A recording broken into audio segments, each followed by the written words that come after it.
sight. Ladies and gentlemen, welcome to the Ross Patterson Revolution! Brought to you by GhostBed.com.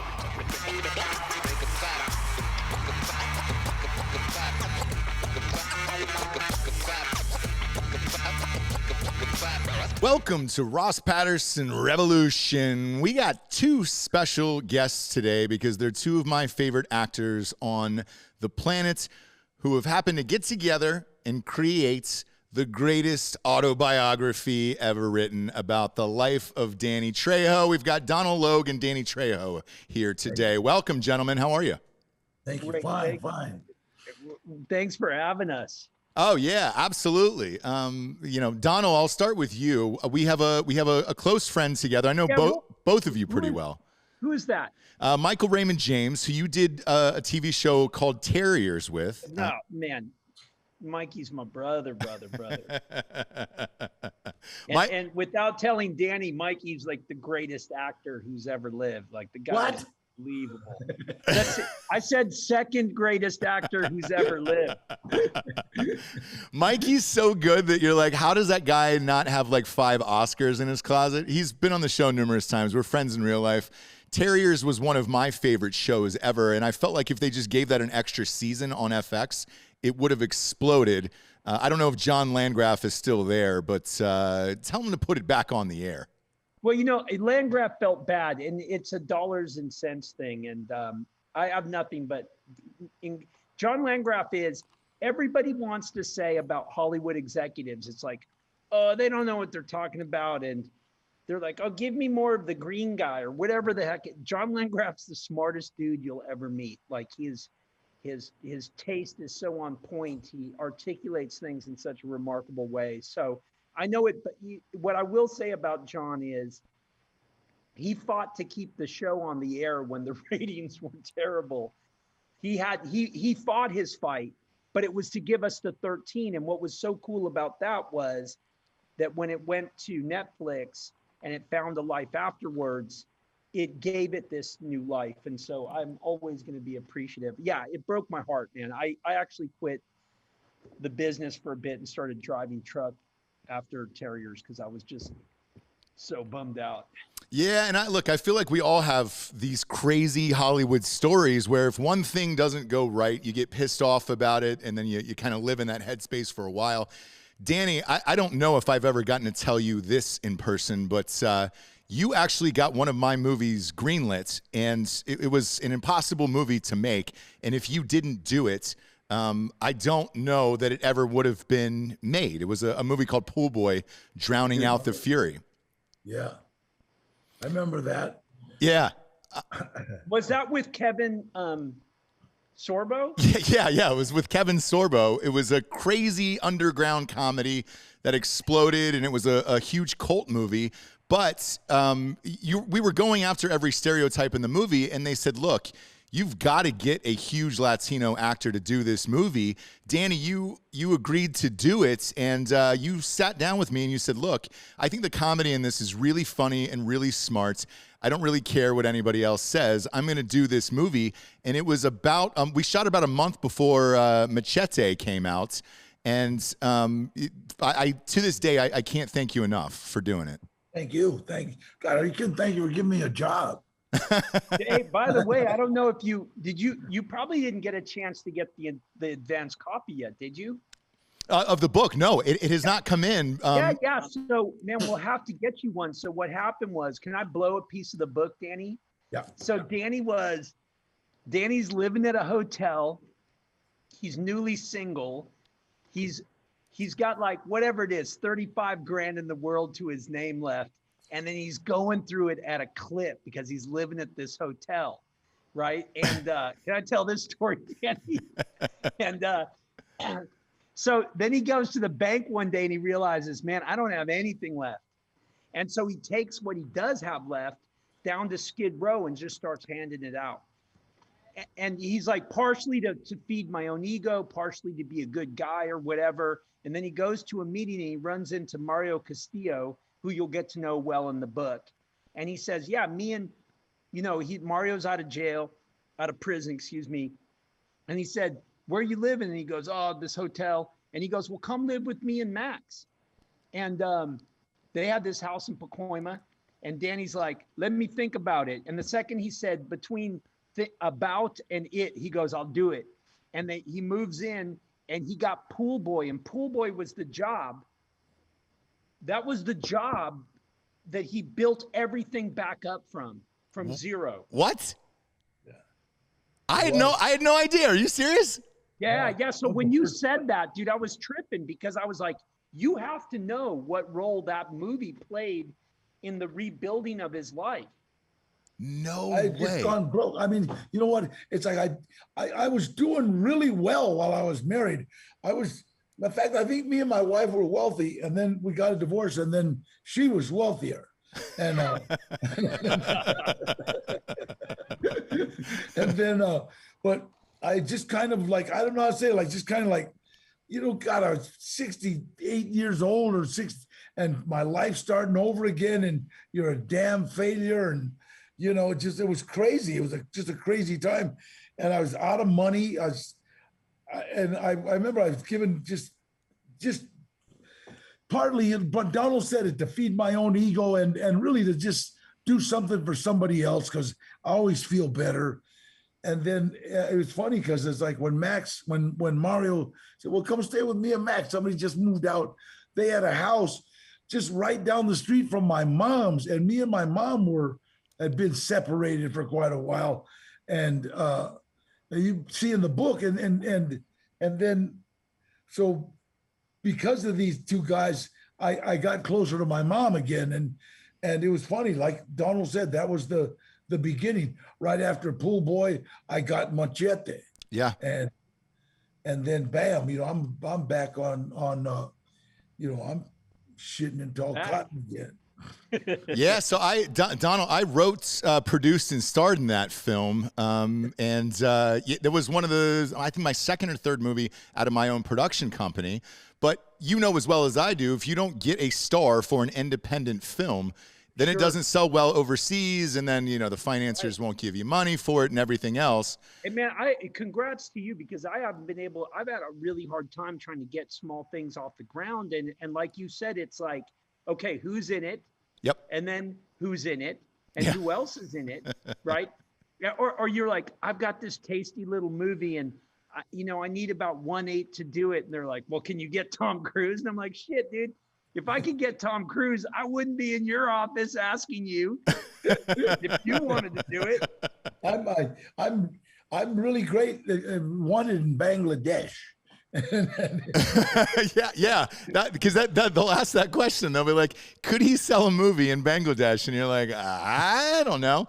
Danny could. Oh, Danny could for sure. And like the craziest thing is, there was two crazy things in that movie. Since you know it, and we'll chat about it. I don't know if you know this, Donald. Danny, I don't know if you remember this, but obviously, Danny, you've been sober for many, many years. You take your sobriety very seriously, and you mentor a lot of people.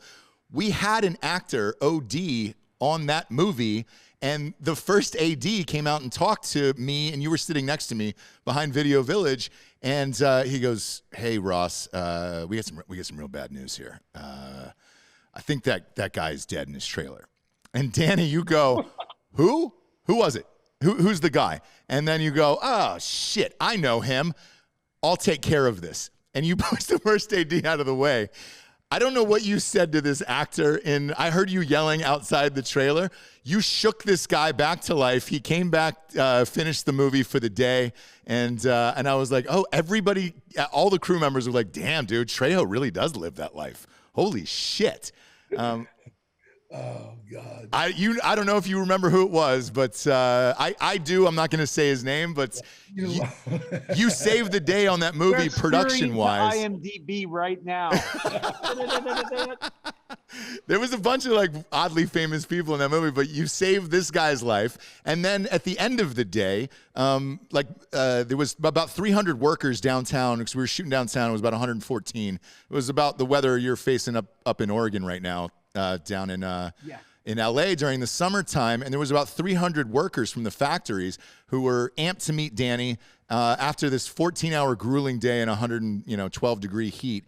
Danny, you stayed for 3.5 hours and signed photos and took pictures with every single person in downtown Los Angeles.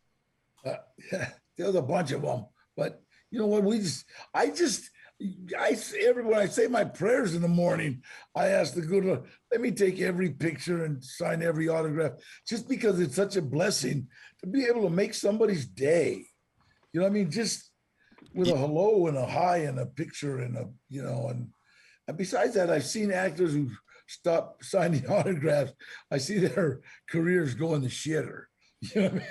Yeah, and with you, like, I'm sure it's gotten harder and harder over the years. You know, you and I have done a couple movies since, but like, as your brand has built all over Los Angeles, I don't feel like I can drive one block without seeing a Trejo's Tacos, Trejo's Donuts, coffee. You're an icon in the city. I top 3 of all time. I'd say Magic Johnson, Kobe Bryant, probably Danny Trejo. You're everywhere in that city. Was that a design from you and your representatives, or was that all just a happy accident? You know what? Everything good that has happened to me has happened as a direct result of helping someone else.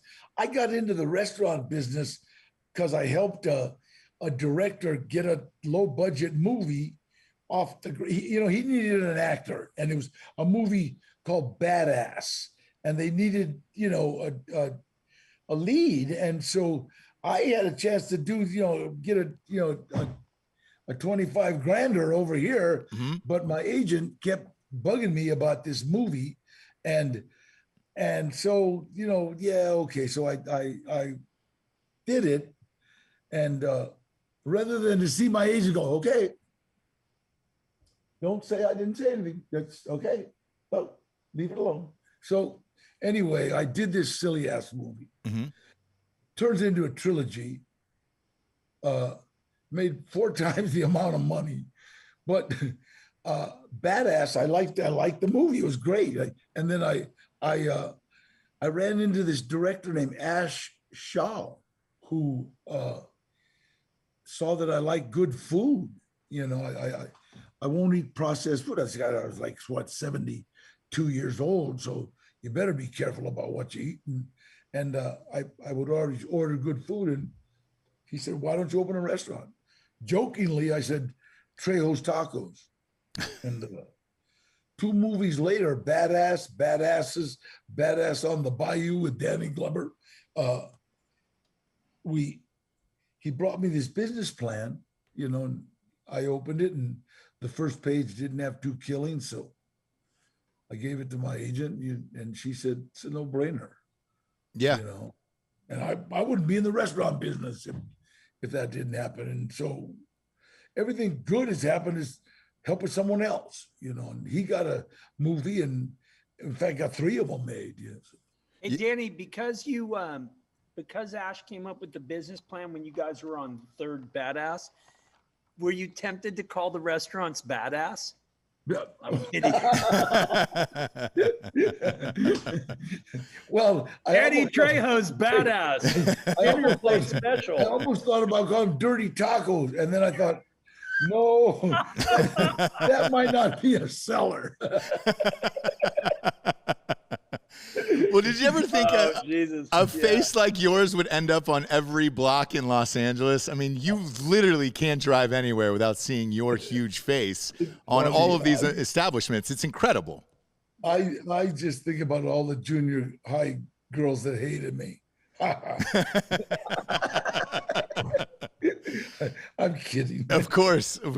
And how did you 2 get together to write this? Did you guys work on a project together? Did you know each other before? I met Donal Logue at the Hollywood Drug and Alcohol Center. I walked in, and he was sitting. This is 30 years ago, by the way. And I said, hey, hi. And he jumped up and said, hi, what do you mean? He was the most angriest kid I ever met. And I've met angry. I've met crazy angry, right? Vacaville is full of people And yet this was the angriest kid. Damn, and I thought, boy, if that kid doesn't stay clean, he's going to get killed. Just because he was just one of them kind of people that was just the anger that you wouldn't, you just shoot rather than talk to. Yeah. And then now you would just kind of let it go. Then later on, 8 years later, or no? Yeah, it was about 8 years later. Yeah. I do a movie called Reindeer Games. Oh yeah, with right? Ben Affleck. Yeah. Yeah, and they had Vin Diesel cast for this role that he wasn't right for, right? And he was just crazy about doing it. He didn't want to, but he's doing a favor for a producer, and he was really torn, right? And I said, "What's wrong with you, man?" And he says, "Man, you know what? I got this film, Reddick, some." Yeah. Chronicles of Riddick or something. Yeah. Oh, yes. Chronicles of Riddick. Yeah, over Revolution. I'm supposed to be down there, and I promised they'd do this movie. And I said, well, get out of here. What's wrong with you? Well, I can't. I don't want to piss anybody off. You're going to piss somebody off if you leave and you're already on film. You're not on film, Holmes. So you can split. And he goes, so then the next morning we call up to get him, tell him to come down from his hotel. He goes, Danny, you know what? I'm taking your advice. I'm out of here. Like, yeah, cool. Get on, get back, do whatever you got to do. So then the guy that comes up is Donal, and I meet him in the basement of some youth center meeting. I meet him in a meeting in Prince George, Canada. Yep. And so we were destined to meet. God, it was like just so funny, and we became just friends ever since. And I think when people have been telling me to write a book for 20 years, mm-hmm. but every time I did, it sounded like an English lesson, or it sounded like a college professor talking. Yeah, lecturing rather than telling us a life story. I needed somebody that was like an English literature major, but from the streets. You know what I mean? So Calexico, the border, is as close to the streets as you can. Well, it's under the streets. You know what I mean? Yeah. And that's where Donal was raised, under the streets. You know what I mean? So when we became friends, we did one chapter, and then I gave it to Maeve, my kid's mom, and she says, it sounds like I'm talking to you. That's great. It sounds like you talking. So I said, that's what I wanted, because I didn't want to be politically correct or my grammar or that kind of shit. But it came out. I love the way it came out. But you know what, Danny? It is all. I mean, it has to be said. It's all you. I will say this, Ross, about a lot of times with books. Sometimes with someone of Danny's stature, they'll get some New York writer or whatever it is, right? Mm-hmm. And they'll come in and they'll do like 13 or 14 hours of interviews or less sometimes. And then they just go off and write a book, and it's so clearly not their voice. And with this book, it's all Danny. Danny and I sat we're always friends. We're always hanging out anyway, but we put a couple of years of concerted effort into it. And sometimes we'd get really onto the point. Sometimes we were just hanging out watching Rams games and stuff, but this was everything Danny said. It's all his voice. It's all, and I know it sounds weird, but there's kind of a trick and an art to capturing their voice and not, and also just taking, whatever, just going through thousands of pages of transcripts. And the hardest thing was figuring out, for the sake of structure, et cetera, what insanely awesome stories to leave out, which was unfortunate, but there's 5 good books on the floor, Yeah, because it's one of those things with a biography. It's someone else's life, Donal, especially when you're writing an icon's life story. You're only going to get one shot at a biography, right? There's not going to be sequels to it. You're going to get one shot to tell their life story, and after they pass, whoever that may be, or whenever that may be, I should say, that will live with their family members and everybody else forever. Of like, who was your grandfather? Who was your father? Well, here he is. He's in this book right here. Right. And for you personally to write this, you know, you're from Canada originally, but a lot of people don't know that you grew up on the border. What was that like for you, and how were you able to relate your experiences to Danny's life? I can't, you know, I can't, you know, in a lot of ways, because I you know, it's like being an actor. I pretend to be killers on Vikings and Sons, and I ain't a killer. You know, I don't, what Danny's life experience was something I still am in awe over his life.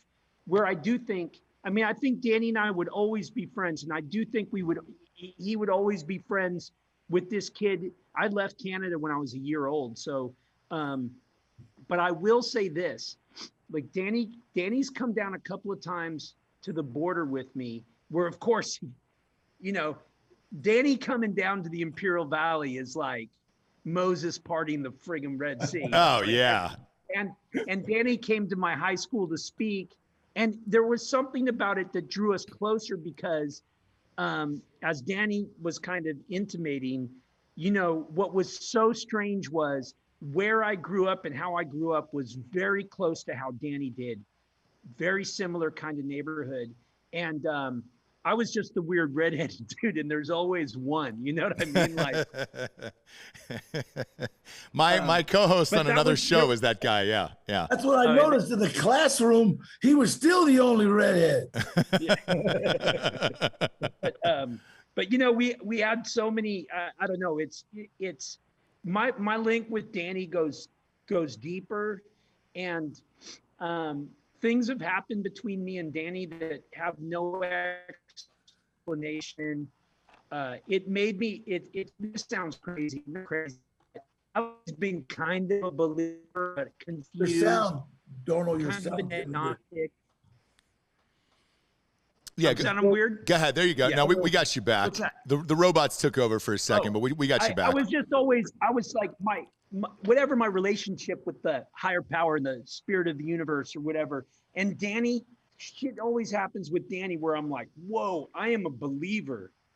Like, I know Danny's like, I have faith and I believe in this and this. And I would kind of say, oh yeah, I feel the same way too, but I kind of privately didn't. And then there were some things that happened with Danny that freaked me out because they were so inexplicable. And, you know, in the audiobook version of the book, they included stories, and they said it was the first time that they've ever had a publisher's permission to do it, but they included a bunch of extra stories from me and Danny about each other as bonus tracks. Oh, that's awesome. I guess I would just have to say, if you listen to the audiobook, because I don't want to bogart the time and tell you this super long story where Danny was like a few times an angel in my life, but it's in the audiobook. Did both of you guys get to read it? We had Matthew McConaughey on a couple months ago, and I asked him about the importance of reading his own audiobook. Danny, did you get to read your own book? Yeah, I had to. I did the audio. That's great. Yeah, because it's mixed with publishers. And I think with a guy like you who's so iconic, we need to hear your voice. So I'm glad that happened. That's why I said it. It's like I wanted my voice because the stories in there were me. You know, it wasn't, you know, the stories aren't like, you know, I went to the market and got lost. It was, you know, it's like we tried killing this guy on the third tier. So, you know, not everybody can say that, you know, and I just wanted it in my voice, you know, because it's, you know, my story, I guess. Yeah. And when it is your story, sometimes it's hard to open up. Was there any stories that you hadn't talked about to somebody in a long time? And, you know, when Donal asked you, you were like, all right, shit, is that necessary for the book, or should I go into that? What do I want my kids to see and hear? Well, it's funny because the first we let Maeve read an article. Maeve is the mother of my kids, right? And like I said, we haven't been together in 25 years, but we're still together, you know. And she had 2 other kids, but we let her. And she told me, yeah, well, that's really good, Dan, but it's kind of whitewashed. What are you talking about? She said, well, what about your mom? What about your dad? What about, I said, well, that's their story. He says, no, that's your story. That's what made you, and I said, well, yeah, well, I wouldn't abuse. And I didn't think my dad grabbing me by the throat and lifting me up out of bed was abuse. I thought I fucked up, I screwed up. Yeah. Because that's, was, okay, I'll break every bone in your body. Well, I must have really screwed up, and so it was like, this is, even I remember Maeve saying, why do you think you've been married 4 times? Why do you think you've been divorced 4 times? Why do you think you've had children with women you weren't married to? And it was like, I was like, well, because mismatches, you might have trust issues, but so, and then when I discussed it with Donal, he said, that's what made you.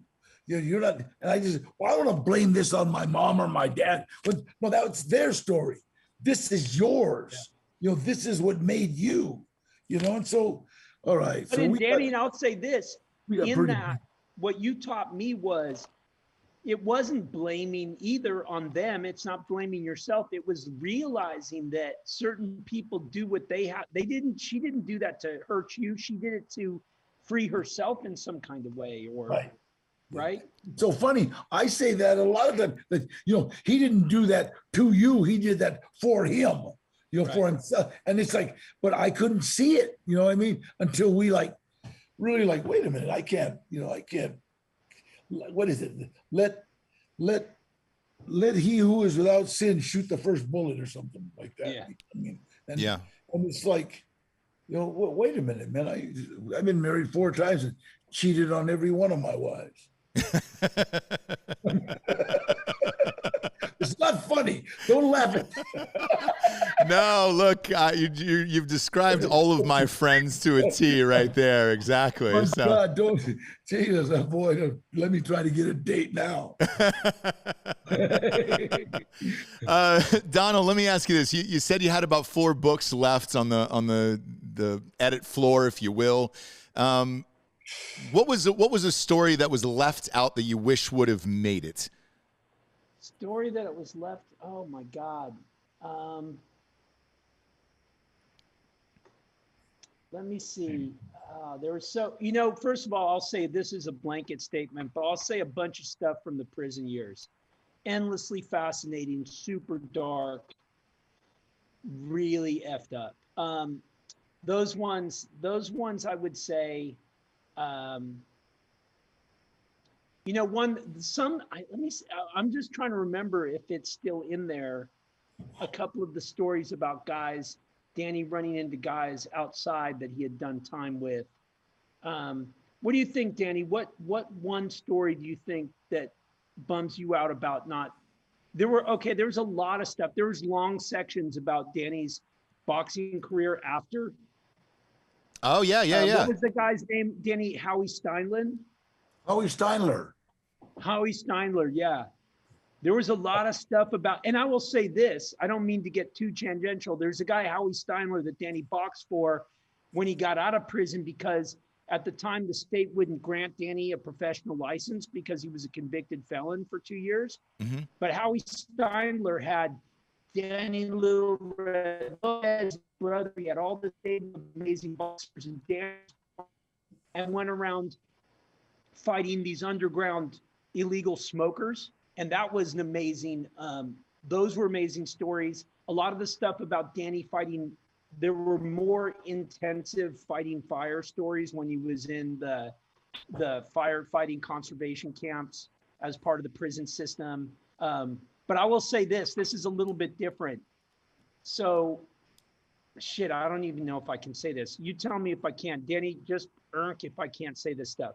So there's a guy in the book who's kind of a patron saint to a lot of ex-cons in the San Fernando Valley, and had a, you know, he had an auto wrecking yard, et cetera, et cetera. And then there was Steindler, and then there were these other people. And so just out of due diligence, I started going back and Googling names just to make sure I had, like, there are 1 or 2 S's in the name and the spelling's correct. And I'd come across all these stories, including one of Danny's crime partners from the prison riot in Soledad. And you start seeing, like, oh, this dude's kid was beaten to death. Howie Steindler himself was beaten to death off the 101, right, Wow. Danny? Yeah.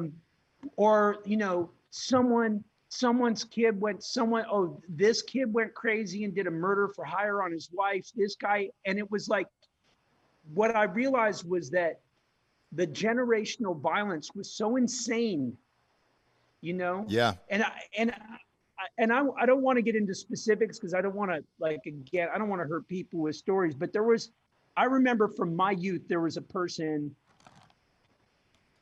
this woman I knew who had gotten pregnant by this dealer guy who was older, and she was just a young, kind of confused kid. And I would see her at desert parties, and everybody's like headbanging to the Scorpions or something. And, you know, she's got a baby stroller, and we're all 16 years old. And it's like just drinking whiskey and listening to metal. And I remember being at a party once and thinking, I wonder, and the kid's father had been murdered, and no, the cops couldn't figure it out. He was a dealer, and he had been pretty brutally murdered down where I grew up. And I remember looking at this baby stroller and being drunk myself, and I go, what kind of life's this kid gonna have, you know? Yeah. And then I remember reading a news story. Someone's like, decades later, someone says, hey man, did you hear what happened down in our hometown? And I was like, no. And, you know, just the most undescribable, like, terrible crime.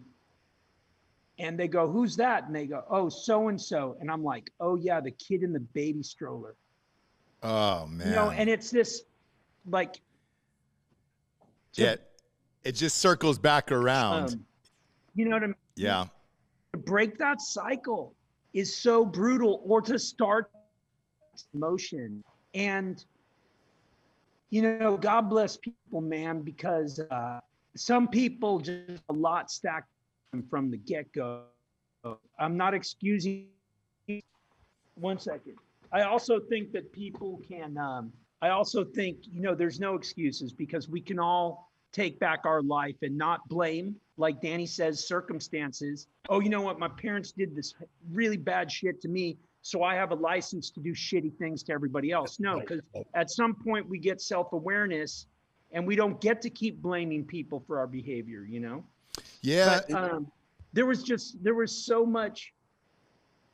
were so many movie stories that didn't make it into the book, only because it kind of vibrated away from being a kind of Hollywood book, if that makes sense, you know? It does. And look, when you're dealing with a career of 300-400 plus movies like Danny, it's like, how do you pick out your favorites and all the crazy stories and everything else? You know, they'll be the ones that the publicists feed you. But Danny, I'm sure you have your own favorite movies over the years. Did you go through Heat and working with Robert Rodriguez and all that stuff? Yeah. You know, we talk about Heat, and I worked with Robert De Niro, and I that was just like that was a high point of my career, of my life, not just my career. I mean, it was, you know, I'm the guy that when I did Runaway Train, if I would have went back to the joint after Runaway Train, I would have been a hero. Yeah, I know John Voight, he's my pal. I mean, I could have talked shit all day long, but to meet and work with Robert De Niro, you know what I mean? And to have him actually ask me, what do you think of this, Danny? How are you going to play this death scene? Yeah. How wild is that? Wow. And that was the most iconic death scene of that era, because, I mean, and Robert, the way he said it, he said, you know, I think you're already dead. I think you're just got enough to just ask me about Anna and to tell me to kill you. And I sat there, I thought, what would happen if I said, nah, Robert, I don't want to do it like that. But I didn't. I just said, yeah, that's exactly, yeah, that's the way I feel. And I mean, it becomes one of the most iconic death scene there's been, and everybody was like, "Oh my God, that was awesome, Dan!" And I did what he told me. Yeah. and I ain't ashamed to admit it. And everybody kept saying, "Yeah, but you died." I said, "Yeah, but Robert De Niro killed me, fool." Yeah, It's the greatest of all in a time. rad house. Yeah, in an amazing house. And it's like, I look at where you were, and you've told me these stories personally, Danny. Like you said there was a day in prison where you didn't know if you would ever make it out. What was it like from prison to being in front of Robert De Niro? Was there any shame of like what your past life was when you're working with guys of that stature? No. Or did you have any of those conversations with him? Let me tell you this. Okay, like there's some people in Hollywood that will not accept me as a peer or an actor. They're just kind of like, because I didn't go to Julia or Lawrence Strasberg. You know what I mean? I just, this life experience just taught me where did you learn how to act? When you're in the yard in San Quentin and you know there's going to be a riot and you've got 4 inches of steel in your pocket, you got to try to act not afraid. Okay. That's the best acting lesson in the world. All right.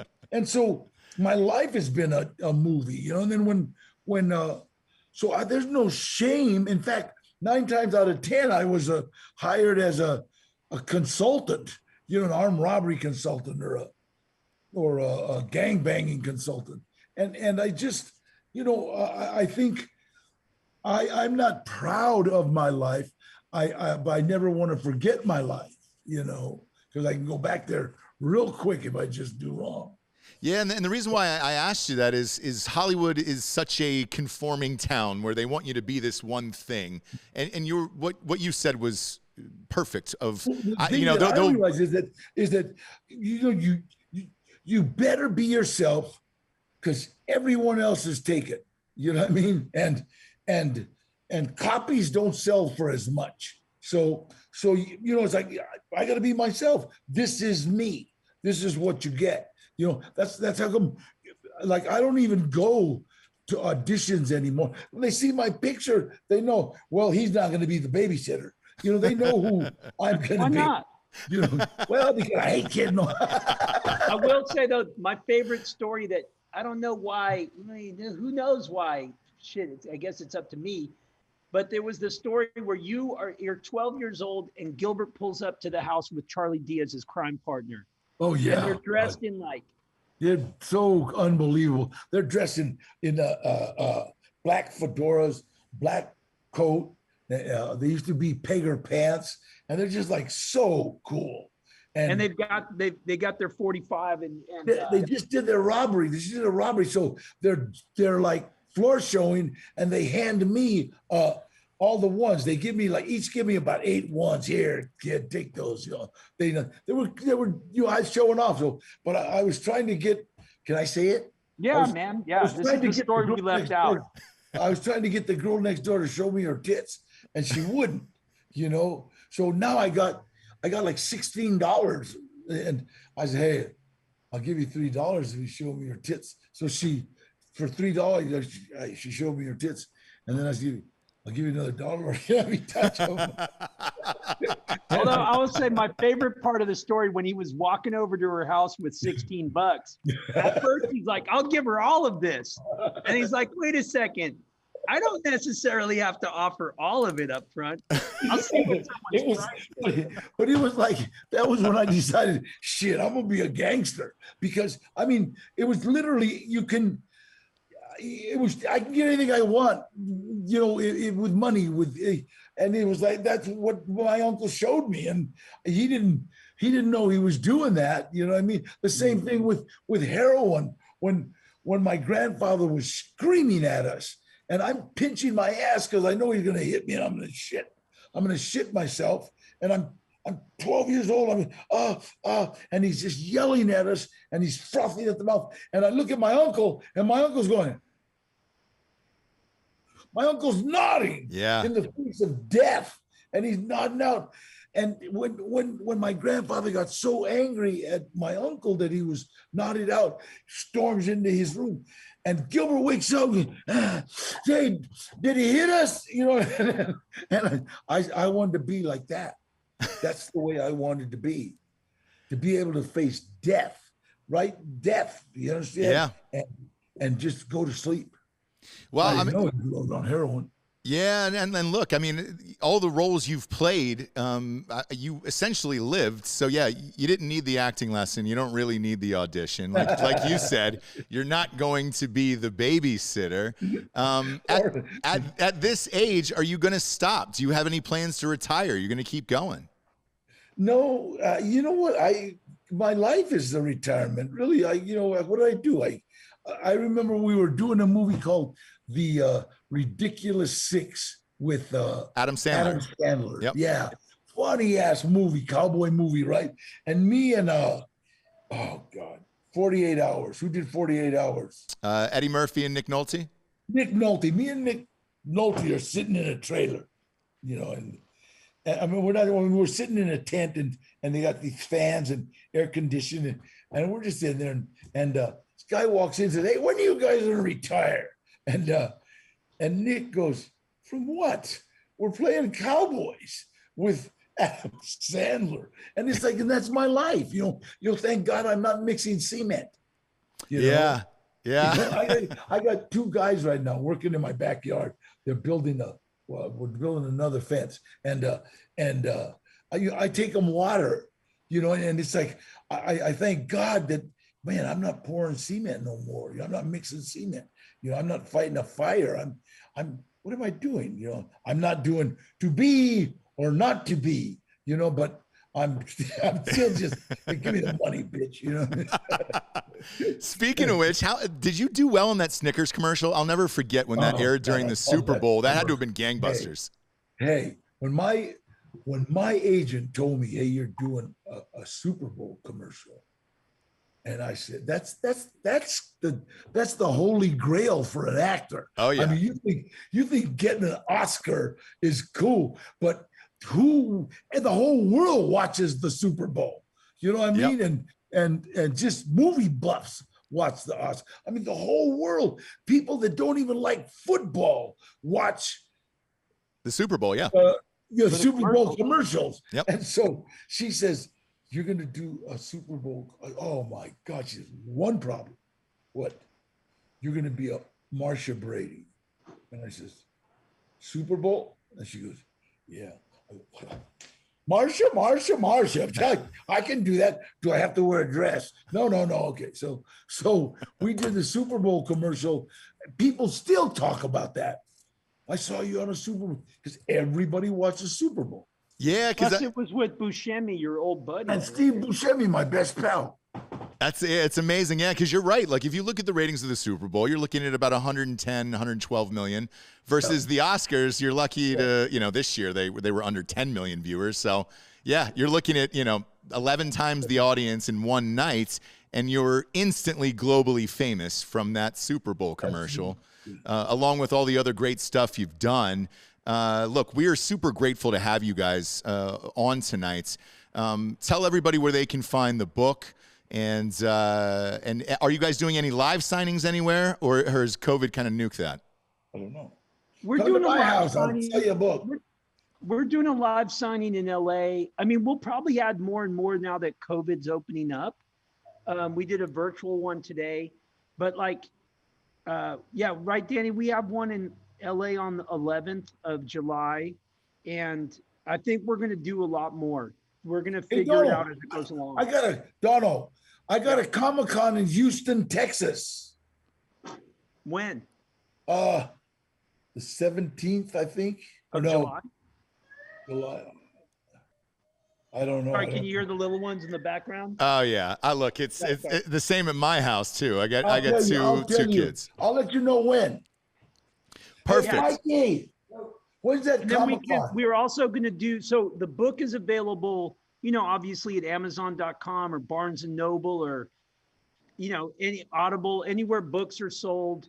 I know that they have big plans to roll it out. I know they doubled the print number initially that they were going to do. So we're excited. You know, what we're most excited about, what I'm most excited about is Danny's story so incredible. It was just kind of, the danger was messing it up and not giving it the shrift that, you know what I mean? Not giving it the effort that it deserved.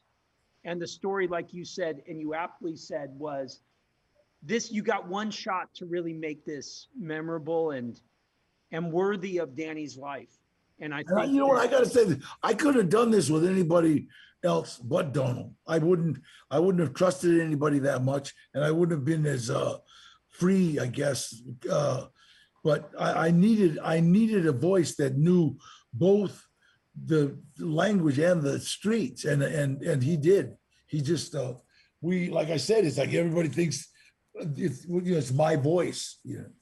Yeah, it is your voice, though, Danny. I mean, it is. And I will say, piling through all of the notes, you know, and that's one thing is I get mad at myself sometimes because I'll go through the old notes and I'll see a lot of things that Danny said, and they're so brilliant and funny and witty but wise that I'm like, man, I wish it could have been a 1,200 page version of the book.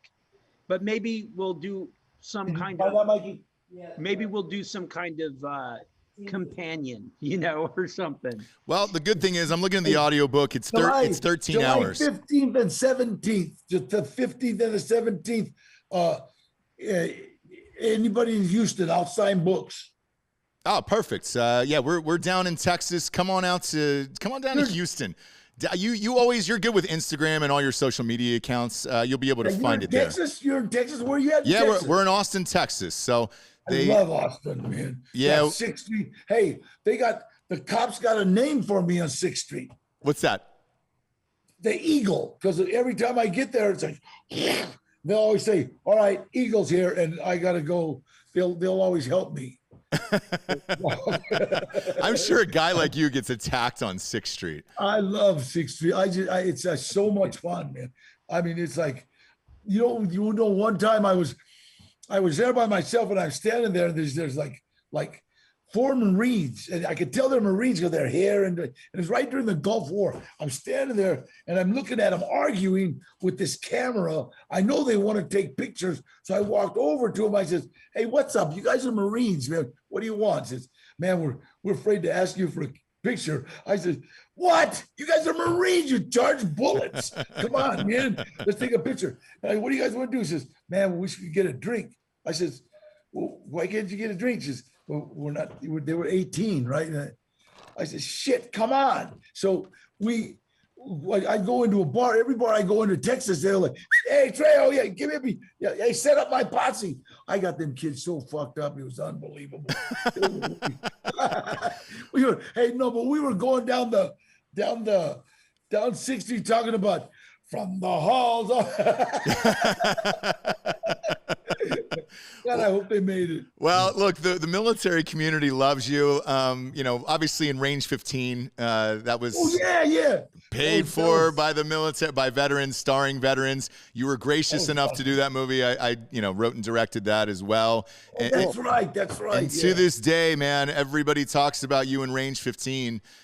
You've always been an unbelievable joy to work with, and kind to everybody who has come up to you.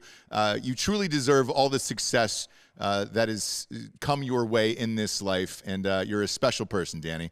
Thanks for joining us today. Donal Logue, one of the best in the business, man. Please, get Terriers back on the air. That's all I ask. Yeah. I mean, that would be a dream. At least one last shot with Mikey, like a movie or something. I know. Go ahead, Danny. What's that, Danny? I love you. Hey, don't forget Gilbert's movie, From a Son. We got to do that. I love you. Oh yeah, shit. You're because your son's a director. Yeah, yep. He did a film with me in it called From a Son, and it is heavy. It's heavy. It's the best work I've ever done. There's a woman in it named Sasha Frolova who, right? I'm Amazing. telling you, like, next level talent. You can't believe, like, if you're like, I'm not an actor. That person's an actor. Like someone you know, like when you really appreciate how much someone throws down in that world Yeah. and commits, and it's powerful. It's incredible. You know, Gilbert has this kind of Terrence Malick sensibility to his filmmaking too. Another Austin kind of reference, Yeah. but yeah, From a Son is maybe next year it'll come out, and it's awesome. It's an amazing movie. Yeah, and look, I have no doubt your son's going to be one of the greats. I mean, you were always bringing him to all the sets we worked on and all that stuff. So, look, he grew up around it, and I can't wait to see that film as well. Gentlemen, I know you're super, super busy promoting the book. We appreciate your time today. Donal Logue and Danny Trejo, go out and buy the book, Trejo. It is out on July 6th. Everywhere books are sold. Those hardbacks are the ones that'll help get them on the New York Times bestseller list. So grab a hardback off of Amazon. It'll be there within 48 hours. We're going to try and get you one early. Oh, thank you. I'd greatly appreciate it. Thank you very much. Yeah, no problem. On the way. Awesome. Awesome. You guys have a great day. I know you got a ton of interviews to do. Awesome. Take care, brother. Bye, you guys. Bye-bye. Bye, Danny.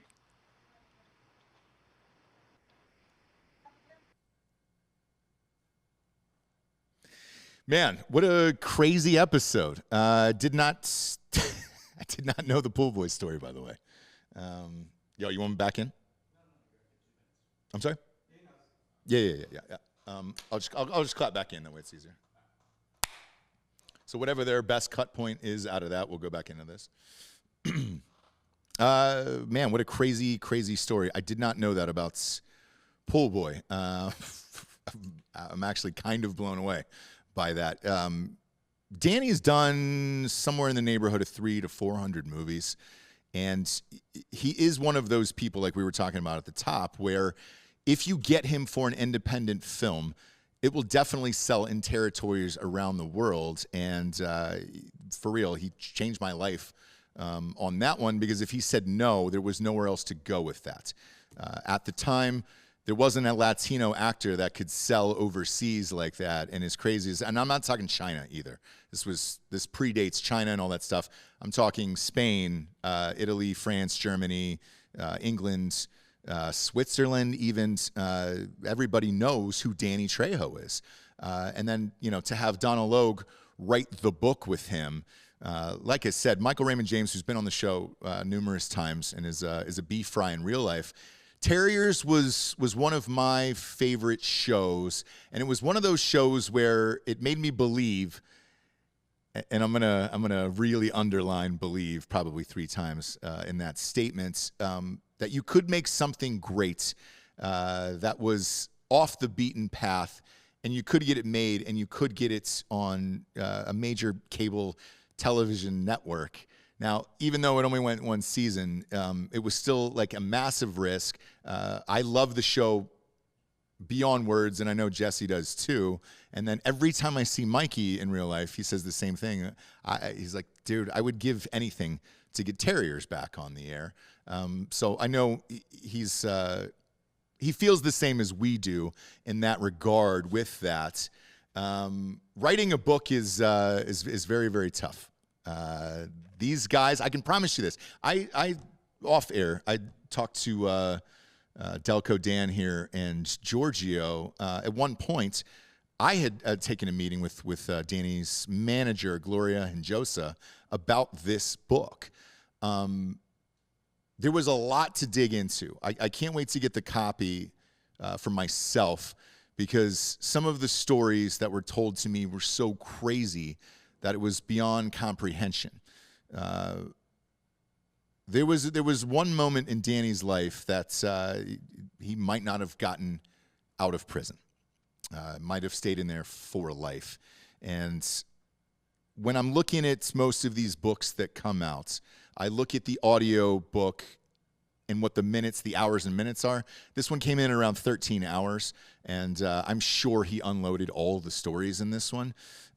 So if you want to go out and support the book, go out and buy Trejo today. The first week is what counts for the New York Times bestseller list, in particular the first 8 days. And hardback is the fastest way to get there. So order a hardback. I can promise you in real life, both of these guys are as genuine as they were in this interview. And Danny in particular, man, that story was no bullshit, man. 3.5 hours he sat with factory workers in downtown Los Angeles after, no lie, I think it was 1:12 or 1:13 that day. In downtown LA, we were shooting in a warehouse with no AC. We had to pump AC in from, one of those big Jennies out in the parking lot, in between shots. It was hot. People were starting to get on each other's nerves. Other departments were starting to get on other departments about certain things. And, it gets tense. For Danny to not only shoot the film, save someone's life, and then go out and sign autographs for 3.5 hours outside downtown with everybody, speaks to his character, and he hasn't stopped. Same thing with Range 15. When we approached him to do that, I met with Jared and Nick Palmisano and Matt Best and those guys, and they said, hey, going through your back catalog of movies, you work with Danny a bunch. Would he want to do this movie? We'd love to have Danny Trejo in Range 15. And I said, yeah, man, I think so. He's pretty much down as long as there's cool people involved, and then you have to have a conversation with Gloria. So every time the 2 or 3 movies that we did together, I would go into her office. I would meet with her for about 45 minutes or an hour. I would talk about the project, what I was hoping to do with it, if I was going to exploit Danny or not, were they going to use his images and likeness and blah, blah, blah. And you don't have that in Hollywood anymore. She's one of the last of a dying breed who is actually protective of the brand, of her client, and everything else. Now, the standard joke going in was, well, Danny will do anything. Well, yeah, when you read the book and you read about his life and what he went through, you understand it. But when you sit there and talk to him on a set or something in real life, he's doing it because he genuinely loves acting. He genuinely loves being on set every single day, and he's grateful for everything that has happened in this life. And, I know I've mentioned this story about Range 15 numerous times, but that's what makes working with someone like him so special is they've been through all of the shit in the world. They are unimpressed by Hollywood and everything else that comes along with it. Therefore, they'll hang and they'll do anything you want all day long. Same with working with all those guys that I mentioned in Range 15. It was the same exact thing with how did you become friends with all these guys in the military and everything else? Well, sitting there working with them, I didn't want to work with the rest of the lazy assholes that I was working with in Hollywood. Like, dude, everybody was down to hang out. Time didn't matter. Nobody was concerned with overtime or any of that other shit. And those are the type of people you want to surround yourself with in real life. To see all the success that Danny's had since Range 15 is mind-altering. I'm not joking, man. I think there is 8 Trejo's Tacos locations in LA.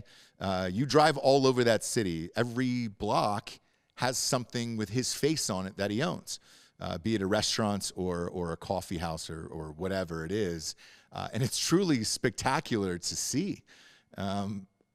I don't know if there's a better feel-good story in Los Angeles than Danny Trejo and what he's been able to accomplish with his life. Now, the other part that nobody knows is like he was a fucking badass boxer, dude. Giorgio, he could kick the shit out of you in a fight. That guy was a prison champion. Very scary man. Yes. Very scary. No one knew, because look, he's, 76 now? 76 years old now? Nobody knew what he was like back in the day, but that motherfucker would beat the life out of you. He had a look in his eyes, not like he had gone to the moon, but like he had killed a man. Well, we'll see how far the book takes it, but yeah, very, very close, and everything that he's seen in his life with the gangsters and all that other stuff that he was describing earlier coming up, man, it's every bit as advertised. It is a crazy, crazy life story that he has, and man, what a bitch to write, looking at it now. 13 hours on audio. Let's see, you're probably looking at, man, close to 550 pages And yeah, like Donal said, it probably still doesn't do it justice, where there was probably, a million stories left that they couldn't put in, because you're not going to put out a 1,000-page book, obviously. And all these publishers, they'll make you cut it down to a certain point. But it's inspiring to hear that he did the audio book on his own, because that is a daunting task. I don't think people realize how difficult it is, especially at his age. If you're reading that many pages out loud, it gets frustrating. You trip over your words. Look, I do it on these shows every goddamn day, and I'm not reading my life story. So, yeah, it's that for sure is going to be my first Audible credit that I burn. Is definitely going to be on his book. Real quick, before we get off the air here, Giorgio, what was your favorite Danny Trejo movie? Because I was thinking back before we went on the air today, and I remember his head on that turtle in Breaking Bad too, and I was like, shit. That's super good. It was one half of the Grindhouse feature. Oh yeah, with Tarantino and Robert Rodriguez. Yeah. Right. Which one was it? It wasn't Death Race. It was the other one. It was the other one, and I think that's how they got Machete, was out of that movie, because they were testing out. The girl had the one leg with the Rose machine McGowan. gun. Yeah. Oh man, good times. Good times all the way around. And who would guess, man? Because you see a guy like that, and you're like, holy shit, he must be scary as fuck. He's hilarious. He's genuine. He's funny. The book is out now. Trejo, I highly encourage you to go and get it. And once again, thank you to Danny, and thank you to Donal for the time today. Thank you guys for listening. Go to iTunes, rate the show a 5-star, and leave a review. I promise you, that is what keeps us in the charts. It is just those ratings and reviews. It really is nothing else. It doesn't matter how many people listen to the goddamn show. It is simply the ratings and reviews, and we are extremely grateful that you keep returning and leaving them. Steal someone else's phone and leave a review and a rating. All of it helps. Same with the Audible. Go out and get the Audible of Danny's book. Even if you have a free credit, it counts, and the authors get the money.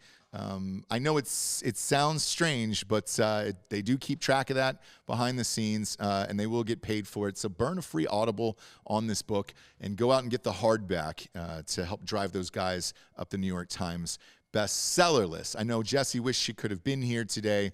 She is with the kids. So it's just me, and I appreciate you tuning in. I am Ross Patterson, and this is The Revolucion. Buenos tardes, everyone.